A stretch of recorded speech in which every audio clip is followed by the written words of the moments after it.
trends raise important questions about the partnership's evolving role. And today, I would like to briefly set out 3 of those questions. First, how can we do better not only at meeting our commitments, but in ensuring that they are improving the real lives of real people?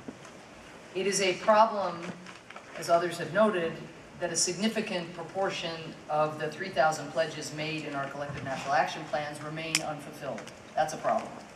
But it is an even greater problem that so many of the commitments that have been met have had limited impact in the lives of our citizens. What is the value, in fact, of passing a Right to Information Act if people don't understand how to use it, or understand why even they would want to? What use is a platform that posts all the contracts for extracting natural resources if the data is impenetrable to all but the technical experts? Second question, how can we broaden our base of support among citizens? For while the value of greater transparency and accountability may be self-evident to those of us in this room, to many of our citizens it is not. These are abstract concepts. To show the value, we have to show and not tell the benefits of open government. Consider corruption, a problem that weakens institutions, deepens poverty, and erodes trust everywhere.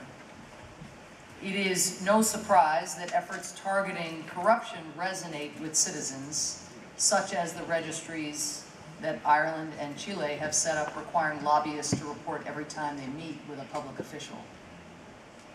To bolster these efforts across borders, the United States is joining today with the governments of Argentina, Australia, Denmark, and Norway, and the Open Society Foundation in launching the Global Anti-Corruption Consortium, which will provide nearly $6 million to support the work of investigative journalists and global advocates to expose international graft so that corrupt officials can be brought to justice.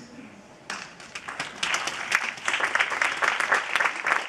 and final question from me this evening, how can we do more to partner with civil society groups and governments that face enormous obstacles in trying to open up their governments?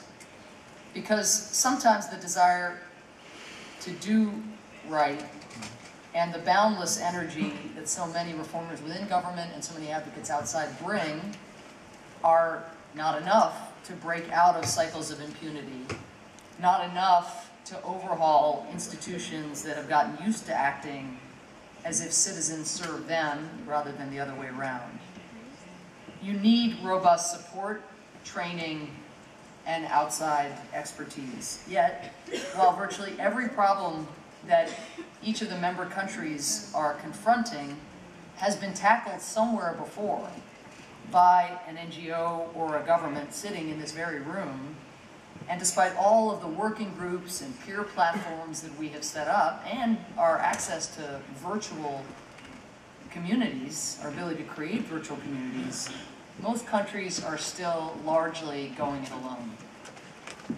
We can and must do much, much more to lend them a hand, to be useful. Donor countries need to invest more in supporting countries in implementing their national action plans, which include pioneering initiatives like the one being launched by countries like Sierra Leone, which for the first time ever is making public data on sexual assault whose perpetrators have almost never been held accountable. Civil society members also, as we know, have a key role to play. In 2014, for example, when Sri Lanka was debating whether to pass a Right to Information Act, a leader of the American Society of News Editors, Kevin Goldberg, traveled to Colombo, where he spent a week making the case to government officials and civil society activists for how such legislation could be used practically to uncover information that governments are often very reluctant to share. I know you have dozens, hundreds probably, of other such examples, but if this partnership is really to thrive in the years ahead, this network has to deliver for those who are looking for a shoulder to cry on or a technical answer that would lie in the head and the heart of people here. Let me conclude. A number of you have asked whether the incoming administration in the United States will have the same commitment to OGP as the one that I have had the privilege of serving for the last 8 years. Only they can answer that question. But ask me whether America's commitment to open government will persist, will endure, and I can tell you without hesitation that it will. Because for all that the Obama administration has done to try to invest in this partnership, the true drivers of greater transparency and accountability in the United States, the ones who have come up with the most impactful innovations and the ones who have ensured that we have pushed ourselves to fulfill our commitments, are the American people. It is the US-based groups and even some of the international groups who come along who have pushed US officials, even of good faith and of high political will, past their comfort zones to do things that otherwise would not have happened. That is what open government is all about. It is bigger than any individual. It is bigger than any administration. It is and always will depend on the people that a government and an administration and a leader of a country serve. And in their hands, in your hands, OGP's future is very bright indeed. I thank you.